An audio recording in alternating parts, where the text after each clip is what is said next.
attention of viewers and student of my channel Smart Math Solution।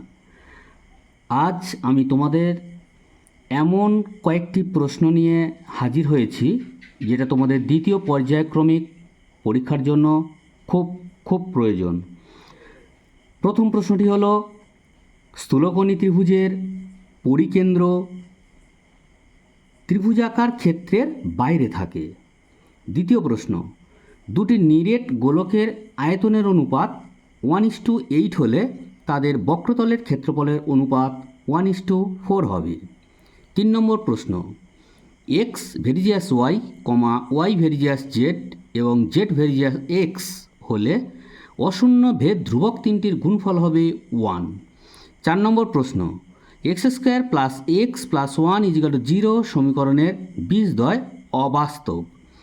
Last 5 নম্বর প্রশ্ন, 3 বন্ধুর মূলধন যথাক্রমে 200 টাকা, 150 টাকা এবং 250 টাকা হলে তাদের লভ্যাংশের অনুপাত হবে 4:3:5। যদি চ্যানেলটি ভালো লেগে থাকে লাইক, কমেন্ট, শেয়ার এবং সাবস্ক্রাইব করতে ভুলবে না।